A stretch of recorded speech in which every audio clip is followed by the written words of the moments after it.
Então, meninas, estou aqui corajosamente pegando forças para me filmar. Ai, só vocês para fazerem isso comigo. Então, esse vídeo aqui eu tô fazendo a pedido de 3 amigas. Particularmente essas 3, porque nós temos um grupo de estudo que inclui a Shirley também, mas a gente não está conseguindo conciliar o horário que eu tenho para a gente estudar junto com os horários delas. Então elas deram a ideia hoje, maravilhosa, de eu gravar um vídeo, e elas sabem que eu tenho dificuldade com filmagem, mas eu tenho que superar isso. Então, minhas amigas Fabiana, Sheila e Alessandra Batalha são as culpadas desse vídeo ter nascido, tá? Agradeçam a elas. Bom, gente, meu nome é Elaine, eu tô estudando, né, proféticos, e aí a melhor forma da gente estudar é ensinar. Então, eu tô aqui me propondo a gravar esse vídeo e outros com alguns ensinamentos, né, provindos de aprendizagens que eu tô tendo acesso. Bom, vamos falar de profetismo, né? No Antigo Testamento nós temos livros inteiros de autores, profetas, né? E nós temos outros profetas que nem têm livros com o seu nome, mas que estão ali atuantes na história do povo de Israel, como Elias, por exemplo, né? E antes da gente começar a falar sobre a profecia bíblica em si, sobre os livros bíblicos, perdão, eu quero falar com vocês o seguinte, que eu vou ficar mais à vontade, gente. Eu tenho que imaginar que só essas 3 estão vendo esse vídeo. Senão não vou ter coragem nem de postar no YouTube.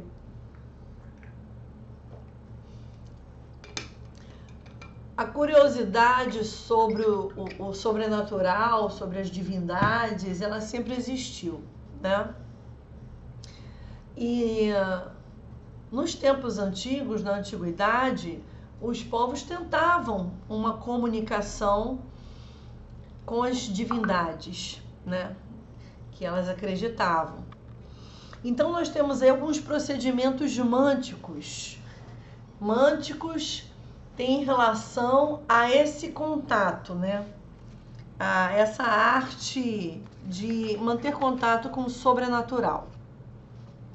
Então nós temos alguns procedimentos que os povos faziam para conseguir orientações dos deuses a respeito de que decisões tomar, de que direcionamento ter em determinadas situações. Inclusive, impérios às vezes esperavam a resposta dos deuses para entrar ou não numa guerra, para saber se ia ser vitorioso ou não naquela guerra. Então sempre houve assim a busca pelo sobrenatural, né? Então nós temos aí nesse momento algumas técnicas que eram utilizadas para que houvesse esse contato com o sobrenatural, né? Havia adivinhação indutiva e adivinhação técnica.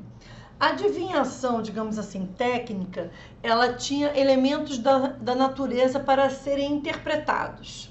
Então, nós temos os astros, nós temos... Estou aqui com um livro para acompanhar o raciocínio. Movimento de vísceras de animais, nós temos fumaça de sacrifícios, tudo era um sinal a respeito da resposta que se queria de determinada divindade, né? Certos objetos, a trajetória de uma flecha, por exemplo, poderia dar uma resposta a quem estivesse buscando, né? Pessoas determinadas, pessoas que tinham já essa digamos, esse dom de buscar o sobrenatural para passar para a comunidade, para a tribo, para o clã, enfim, para dar uma resposta para os seus, a respeito também não só de guerras, né, gente, mas a respeito de plantações, a respeito de várias coisas, a sua vida cotidiana, a vida cotidiana daquela comunidade, né? O interesse pelo que os deuses estavam direcionando era muito grande e eles procuravam, através de oferendas e tudo mais, agradar esses deuses para que eles dessem as respostas que eles queriam ouvir ou que fossem respostas positivas diante de uma guerra, diante de uma batalha, né? E nós temos ainda a adivinhação intuitiva, que tinha um mediador, alguém que entrava em contato com espíritos de mortos, ou recebia uma inspiração de uma divindade através de êxtases, sonhos, visões, né? Para dar um direcionamento para determinada situação. Então, isso é uma coisa que sempre aconteceu na história da humanidade, tá? Mas, quando a gente fala de profecia propriamente dita, a gente não está falando de alguém que tenha o poder de, por determinada técnica, conseguir tirar a resposta de Deus, né? A profecia, ela se distingue de outras formas mânticas, né, de acesso, de tentativa de acesso ao sobrenatural, pelo fato de não consistir essencialmente em técnicas a serem utilizadas, mas por se tratar de uma comunicação da divindade feita independentemente das habilidades especiais daquele mediador. No caso, a profecia bíblica, que a gente está falando da profecia advinda de Deus, não eram os profetas, homens especiais, que tinham acesso a Deus. Era Deus que os escolhia, os chamava, os convocava para que cumprissem aquele chamado. E Deus, muitas das vezes, era Deus que iniciava essa comunicação, independente do profeta querer ou não, independente até dele querer aceitar esse chamado. A gente vê que algumas vezes o chamado não quer exercer aquilo, não quer essa responsabilidade, né? A gente vê em Jeremias, eu sou criança, não sei como falar, né? Então, Deus diz, não diga que és uma criança e o que eu mandar você falar, você vai falar, e ponto. Então, a profecia advinda de Deus, ela age independentemente do mediador, da pessoa que está sendo chamada para aquilo. A pessoa não fica, Senhor, fala comigo e tal. Não, é o Senhor que escolhe e ele resolve falar. Em alguns momentos, ele responde a orações, tá? A perguntas que lhes fizeram, né? Lhe fizeram, mas na sua grande maioria é Deus que quer se comunicar, tá? Então, não tem aí a habilidade técnica, espiritual de alguém que está conseguindo esse contato. Não. É Deus que inicia a comunicação independente da pessoa, tá? Não é a pessoa aqui, ela é dependente do agir de Deus. Ela não está mandando em Deus. Senhor, me dá uma resposta agora. Não. Deus responde na hora que Ele quer, do jeito que Ele quer, e Ele se comunica, né? E isso é muito diferenciado das buscas das outras comunidades, né? Das outras tribos, se pode se dizer assim, da antiguidade, em que Deus não era como os deuses pagãos, que era direcionado, né? Não. Deus é que dá a direção, Deus é que fala, Deus é que orienta, Deus é que envia. É dessa forma. Então, a palavra profeta, profetes, no grego, esse pro tem alguns sentidos que a gente deve explorar aqui, deve pensar a respeito. Esse prefixo pro, tem uma ideia de anterioridade temporal, de algo que pode ser dito, que está prevendo, está dizendo que vai acontecer num futuro próximo. Esse pró também tem uma ideia de uma comunicação que está considerando um sentido espacial, porque tem o sentido também de diante de, antes de, anterioridade temporal. Diante de é uma visão espacial. E em lugar de, que é falando em nome de alguém, né? Então, os profetas bíblicos, eles estavam falando em nome, no lugar de Deus. Olha a responsabilidade. Então, a gente aprende o seguinte, que quando Deus não fala, o profeta cala. Não tem o que dizer. O profeta só tem assunto, só tem o que dizer da parte de Deus quando Deus fala. Isso é bem interessante a gente trazer para os nossos dias, porque tanta gente profetizando, né? Tanta gente falando, até onde aquilo é da parte de Deus realmente, né? Bom, então, de uma forma bem resumida, a gente está vendo o seguinte, que essa pessoa escolhida por Deus para o papel de profeta ou de profetisa, né? Que vai participar dessa missão, essa pessoa, ela não é só um instrumento que vai ser utilizado por Deus para determinada nação. Perdão. Ela é alguém que terá ali um relacionamento, uma experiência de Deus muito profunda, muito próxima, né? Porque aquela pessoa é boca de Deus na terra. Então, veja bem o papel dessa pessoa que está recebendo essa convocação da parte de Deus, né? Não é apenas uma pessoa aleatória que vai ali, fala e tal. O compromisso do profeta é ter uma ligação com Deus, né? Com o Senhor, que está ali colocando a missão, né?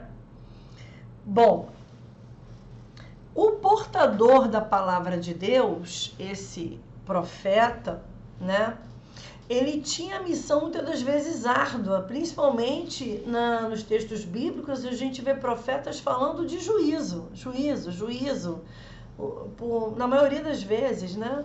Avisando, exortando, admoestando o povo de Deus para que voltasse a obediência ao Senhor, a Adonai, para que as coisas, para que as bênçãos do Senhor, para que a aliança não fosse quebrada e aquele povo tivesse a comunhão com Deus. Mas muitas das vezes os profetas eram levantados para acionar ali, alertar de que se não houvesse uma conversão, uma mudança de postura do povo, Deus ia permitir o exílio, a invasão, uma guerra. Deus ia permitir que algo acontecesse com eles, porque a aliança estava sendo quebrada. Deus não quebrou, mas o povo estava quebrando a aliança, a obediência aos preceitos, à lei, né? Inclusive, esses profetas, eles... como é que você ia saber se esse profeta está vindo da parte de Deus ou não? Bom, a gente vê em Deuteronômio 18, 21 a 22. Deuteronômio 18, 21 a 22, o seguinte. Como é que a gente vai saber que esse profeta está falando da parte de Deus. Que essa pessoa está sendo usada por Adonai, né? Então, em Deuteronômio 18, 21 e 22, eu tenho assim, olha... Talvez perguntes em teu coração, como vamos saber se tal palavra não é uma palavra de Adonai? Se o profeta fala em nome de Adonai, mas a palavra não se cumpre, não se realiza, trata-se então de uma palavra que Adonai não disse. Tal profeta falou com presunção, falou algo da sua própria boca, da sua própria parte, não foi da parte de Deus. Então, esse era um dos critérios de discernimento, né? A profecia tinha que se cumprir. Outro critério é que esse profeta, esse intérprete de sonhos, enfim, essa pessoa que está falando da parte de Deus, ela jamais falaria contra Deus, contra os preceitos, contra a lei do Senhor. Porque Deus é um só. Né? Então, se a pessoa está falando da parte de Deus, essa pessoa não iria dizer, olha, não precisa manter aliança, obedecer às leis, não, jamais. Isso é um sinal de que aquele profeta não estava falando da parte de Deus. É uma das características para discernir, né, a profecia. Então, a gente vê em Deuteronômio 13, de 2 a 6...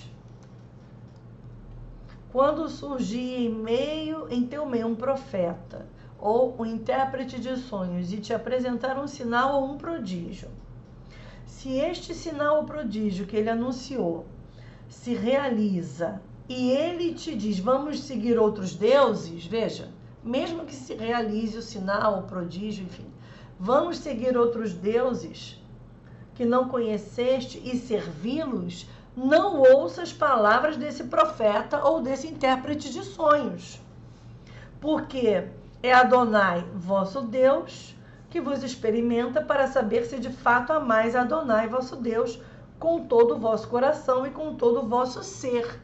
Seguireis a Adonai, vosso Deus, e a ele temereis.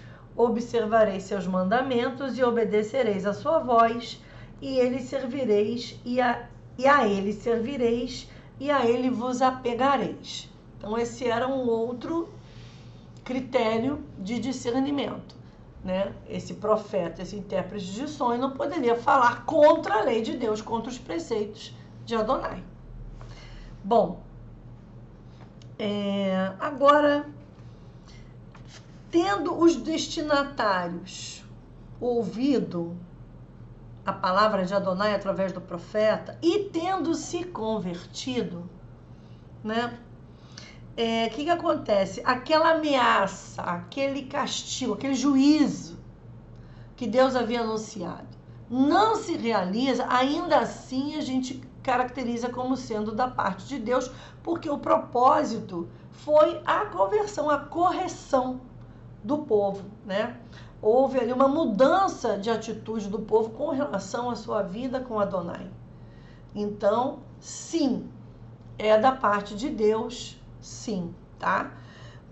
Por exemplo, a gente vê em Oséias 11:9, não executarei o ardor de minha ira, não voltarei atrás de modo a destruir Efraim, pois eu sou Deus e não um homem, sou santo no meio de ti, não virei com furor. Jonas 3:10 diz, e Deus viu suas obras, que eles se converteram de seu caminho perverso, e Deus se arrependeu do mal que ameaçara fazer-lhes e não fez. Esse arrepender não quer dizer que Deus é inconstante, não é isso. Ele decidiu não punir uma vez que houve uma conversão, uma conduta direcionada, realizada, né? Em Jeremias 18, de 7 a 10, a gente tem assim, ora, eu falo sobre uma nação ou contra um reino para arrancar, para arrasar, para destruir. Mas, se esta nação contra quem eu falei se converte da sua perversidade, então eu me arrependo do mal que eu jurara fazer-lhe. Ora, Eu falo sobre uma nação ou um reino para construir e plantar, mas se ela faz o mal a meus olhos, não escutando a minha voz, então eu me arrependo do bem que prometera fazer-lhe. Esse arrependimento, como eu estou dizendo, não é inconstância de Deus. Ah, Deus fala uma coisa e faz outra. Não. O propósito da profecia é a salvação do povo. É que o povo se corrija diante de Deus e que a aliança não seja quebrada. Esse é o propósito. O propósito do juízo é que antes que venha o juízo, haja salvação, haja mudança de postura. Mesmo que venha o juízo, mesmo que Deus decida cumprir o juízo que havia dito lá no início. Se houve conversão, se houve mudança do povo, se o povo voltou à obediência a Adonai, valeu a pena. Então, o juízo cumpriu o seu propósito. As palavras duras cumpriram o seu propósito, né? Bom, então, a autenticidade da mensagem, nos casos em que ela é modificada, o seu teor se aplicava a uma determinada ação para os destinatários. E Deus modificou.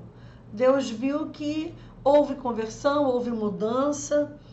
Ainda assim, é uma autêntica mensagem de Deus, justamente porque as palavras de juízo cumpriram com o seu propósito, ok? E sobre a fidelidade a Deus, que é o segundo critério que eu acabei de falar, de discernir se aquela profecia vem da parte de Deus ou não, né? A fidelidade da profecia ao ensinamento, à lei do Senhor. Cabe aqui considerar, estou lendo um trecho de um livro muito bom que eu vou indicar a vocês, a relação do profeta com as tradições israelitas. Certamente o profeta vive das tradições e busca sua observância por parte dos destinatários, porém não se apoia unicamente nelas, pois elas podem ser interpretadas de diversos modos. O profeta vive das tradições, mas a partir de uma luz própria que a vontade de Deus nelas expressa e que orienta a sua autêntica interpretação, né? Esta ele depreende e discerne a partir da sua reflexão sobre Deus, que age e fala na história de Israel e de sua relação pessoal com ele, tá? Então, esse critério para discernir se a profecia era autêntica ou não, a gente tem que entender que, mesmo que esse discernimento seja algo difícil de ser diluído, né? Toda a palavra de Deus vem para o conserto. Toda a palavra de Deus vem para a obediência. Então, se a palavra de Deus veio para o conserto e para a obediência à lei de Deus, aos preceitos do Senhor, ela nunca virá para desobedecer. Ela nunca virá para te dizer um caminho contrário a esse. Porque um caminho contrário a esse é algo que não é a vontade do Senhor.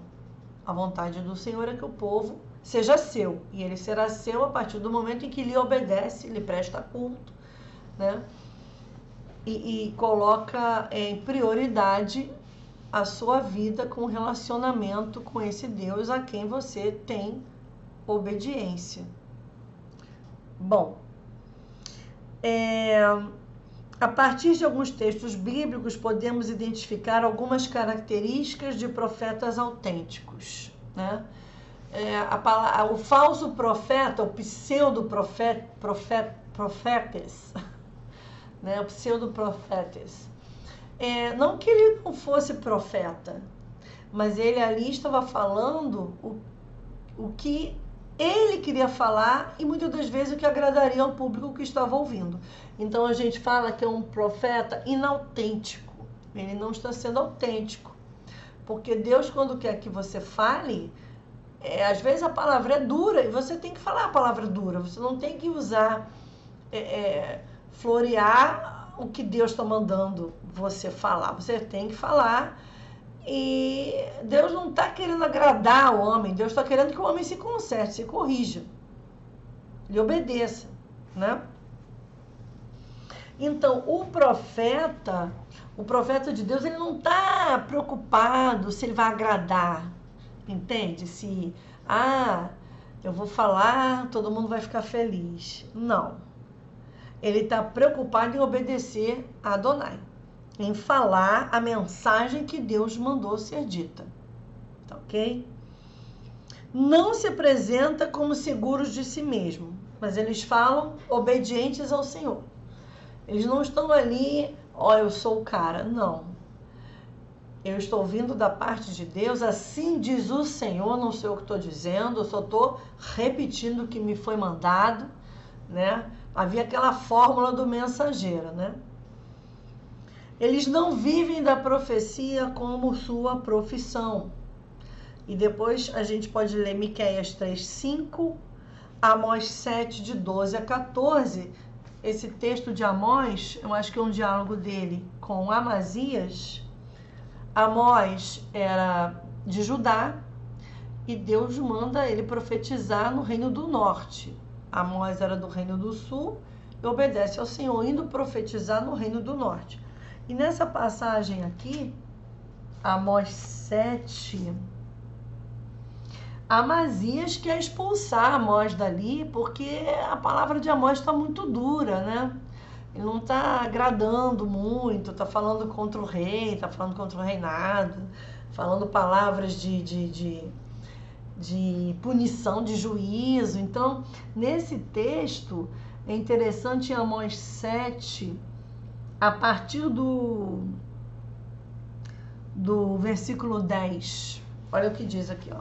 Então Amazias, sacerdote de Betel, mandou dizer a Jeroboão, rei de Israel: Amós conspira contra ti no seio da casa de Israel. A terra não pode mais suportar todas as suas palavras, porque assim disse Amós: Jeroboão morrerá pela espada, e Israel será deportado para longe de sua terra. Amós estava falando da parte de Deus. Amazias estava sendo incomodado com uma palavra dura dessas. Então, Amazias disse a Amós, visionário, vidente, em algumas, né? No hebraico aqui seria rosé, visionário, e não vidente. Vidente é outra palavra muito parecida com essa, que eu já vou lembrar.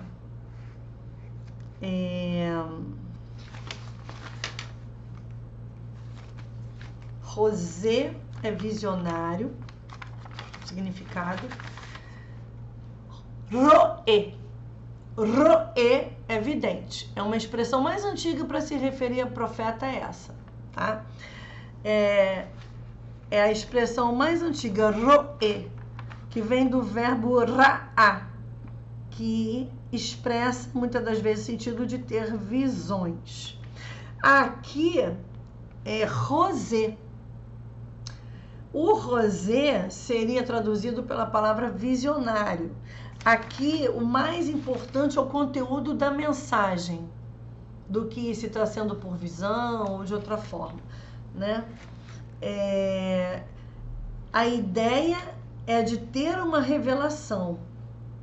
O foco no conteúdo desta revelação. Qual é a ideia principal dessa revelação? Então, visionário aqui porque o conteúdo da revelação de Amós estava sendo muito duro, muito, né? Jeroboão, o rei, vai morrer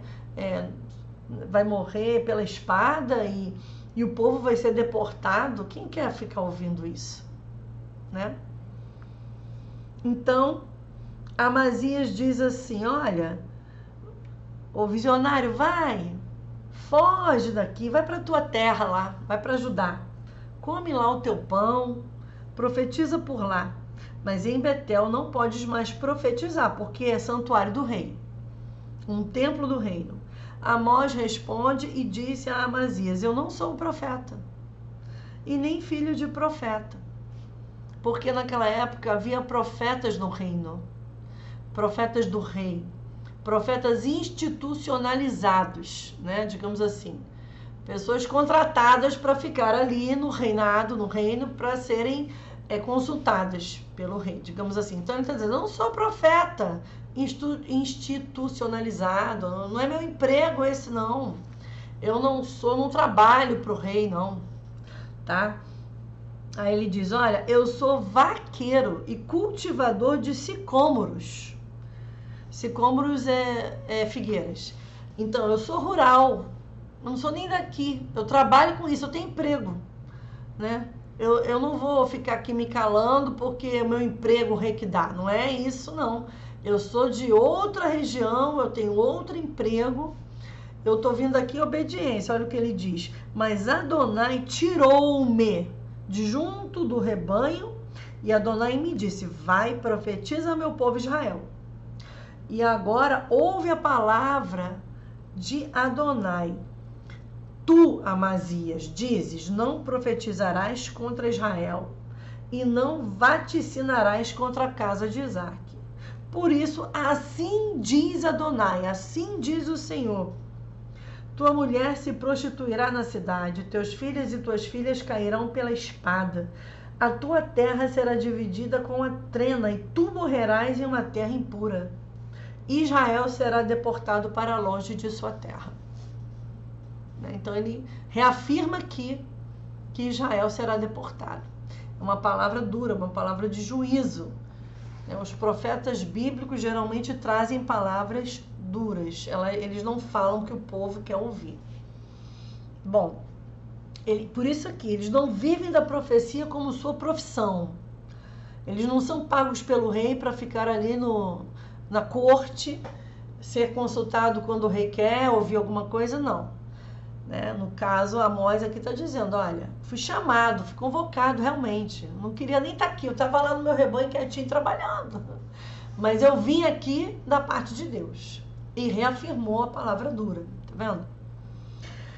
Bom, o profeta autêntico, os profetas autênticos são capazes de acusar a falsa segurança dos destinatários nas tradições. Esse trecho aqui de Amós 7, de 12 a 14, está falando exatamente sobre isso, tá? Sua mensagem passa primeiramente através da sua própria vivência, da santidade de Deus e da gravidade daquilo que ele deve anunciar. Então tem os textos aqui para depois a gente ler. Jeremias 23, 14, Oséias 1, 2 a 9, Oséias 3, de 1 a 4. Sua vida se torna totalmente tocada e comprometida com a palavra. Olha que coisa profunda isso aqui, né? A sua mensagem passa pela sua vivência com Deus, pela sua experiência, sua vivência da santidade de Deus. Não é qualquer coisa que você está falando. Você tem que ter ali muito Deus com você para você falar, ter a coragem de abrir a boca e falar e viver uma vida de ligação com esse Deus, né? Eles profetizam porque foram vocacionados por Deus para esta missão. Muitas das vezes contra a sua própria vontade e contra as suas tendências naturais. Eu não sou profeta nada. Então, assim, a gente vê o próprio Jeremias, né, que vem de uma família sacerdotal e, de repente, tem um chamado para profeta. Então, você vê assim, qual era a tendência natural de Jeremias? Você continuar o sacerdócio, né? Mas não, ele foi chamado por Deus para esta missão.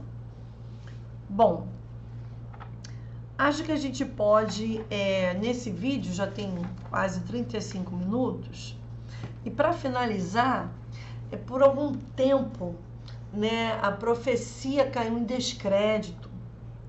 Por quê? A conivência de muitos membros da classe profética em relação aos desmandos dos seus dirigentes e do povo em geral contra a lei do Senhor, no tempo anterior ao exílio babilônico, levou paulatinamente, vagarosamente, ao descrédito da instituição profética. Os profetas inautênticos muitos dos quais garantiram que Judá sobreviveria à ameaça dos babilônios, foram radicalmente desmentidos pela queda de Jerusalém e pelo incêndio no templo.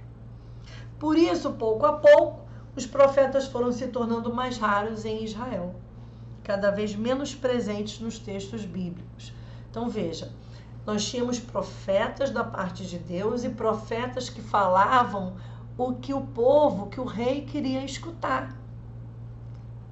Palavras agradáveis, né? E desmentiam os profetas de Deus que vinham com palavras duras, com o propósito de correção, com o propósito de salvação, com o propósito de que eles retornassem à obediência a Deus, a Adonai. Então, como esses profetas inautênticos começaram a cair no descrédito, porque o que eles diziam era agradável e em compensação não se cumpria, houve assim uma expectativa de que essa instituição profética fosse falecendo aos pouquinhos, acabando. Porque os profetas da parte de Deus eram pessoas convocadas, pessoas chamadas, e que diziam aquilo que realmente tinha que ser dito, né? Então, acho que a gente pode finalizar esse primeiro vídeo por aqui, e a gente já pode refletir da responsabilidade daquele que tem vida com Deus e que foi chamado para ser profeta. Ele não tem que estar se preocupando em agradar a quem vai ouvir. Se a pessoa não vai gostar ou vai refletir e se corrigir, é outra coisa, é outra história. O papel do profeta não é se preocupar com a correção da pessoa, é se preocupar em obedecer a quem mandou falar. Então, quando Deus não fala, o profeta cala. Mas se Deus entregou a mensagem, se Deus mandou falar, vai e diz, porque vai se cumprir. Vai se cumprir e você vai estar sendo usado como instrumento para a correção daquele povo, né, daquela situação, daquela comunidade, para que obedeça a voz de Deus. Bom, no próximo vídeo a gente continua e aí eu quero falar sobre o fenômeno profético do Antigo Oriente Próximo, que é toda aquela região ali onde nós temos Israel, nós temos ali o Egito, nós temos ali a Síria, nós temos ali a Babilônia, né? Nós temos ali vários reinados, várias nações próximas. Vamos ver como que acontecia esse fenômeno profético nessas nações circunvizinhas a Israel. Obrigada, espero que tenham gostado da primeira parte.